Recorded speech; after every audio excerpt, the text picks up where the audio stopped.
Chapter 31. Then Moses went out and spoke these words to all Israel. I am now 120 years old, and I am no longer able to lead you. The Lord has said to me, You shall not cross the Jordan. The Lord your God himself will cross over ahead of you. He will destroy these nations before you, and you will take possession of their land. Joshua also will cross over ahead of you, as the Lord said. And the Lord will do to them what he did to Sihon and Og, the kings of the Amorites, whom he destroyed along with their land. The Lord will deliver them to you, and you must do to them all that I have commanded you. Be strong and courageous. Do not be afraid or terrified because of them, for the Lord your God goes with you. He will never leave you nor forsake you.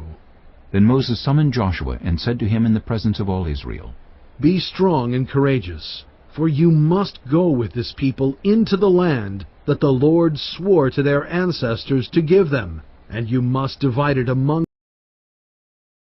them as their inheritance. The Lord himself goes before you and will be with you. He will never leave you nor forsake you. Do not be afraid. Do not be discouraged. So Moses wrote down this law and gave it to the Levitical priests who carried the ark of the covenant of the Lord, and to all the elders of Israel. Then Moses commanded them, At the end of every 7 years, in the year for canceling debts, during the festival of tabernacles, when all Israel comes to appear before the Lord your God at the place he will choose, you shall read this law before them in their hearing. Assemble the people, men, women, and children, and the foreigners residing in your towns, so they can listen and learn to fear the Lord your God, and follow carefully all the words of this law. Their children, who do not know this law, must hear it, and learn to fear the Lord your God, as long as you live in the land you are crossing the Jordan to possess. The Lord said to Moses, Now the day of your death is near. Call Joshua, and present yourselves at the tent of meeting, where I will commission him. So Moses and Joshua came and presented themselves at the tent of meeting. Then the Lord appeared at the tent in a pillar of cloud, and the cloud stood over the entrance to the tent. And the Lord said to Moses, You are going to rest with your ancestors, and these people will soon prostitute themselves to the foreign gods of the land they are entering. They will forsake me, and break the covenant I made with them. And in that day I will become angry with them, and forsake them. I will hide my face from them, and they will be destroyed. Many disasters and calamities will come on them, and in that day they will ask, Have not these disasters come on us because our God is not with us?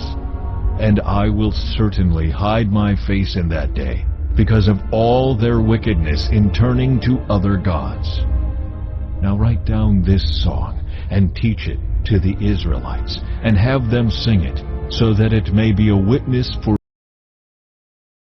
me against them. When I have brought them into the land flowing with milk and honey, the land I promised on oath to their ancestors, and when they eat their fill and thrive, they will turn to other gods and worship them, rejecting me and breaking my covenant. And when many disasters and calamities come on them, this song will testify against them, because it will not be forgotten by their descendants. I know what they are disposed to do, even before I bring them into the land I promised them on oath. So Moses wrote down this song that day and taught it to the Israelites.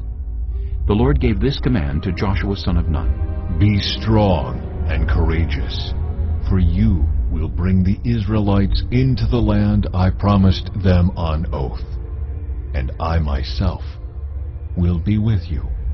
After Moses finished writing in a book the words of this law from beginning to end, he gave this command to the Levites who carried the ark of the covenant of the Lord. Take this book of the law, and place it beside the ark of the covenant of the Lord your God. There it will remain as a witness against you. For I know how rebellious and stiff-necked you are. If you have been rebellious against the Lord while I am still alive and with you, how much more will you rebel after I die? Assemble before me all the elders of your tribes and all your officials, so that I can speak these words in their hearing and call the heavens and the earth to testify against them. For I know that after my death you are sure to become utterly corrupt and to turn from the way I have commanded you. In days to come, disaster will fall on you because you will do evil in the sight of the Lord and arouse his anger by what your hands have made. And Moses recited the words of this song from beginning to end in the hearing of the whole assembly of Israel.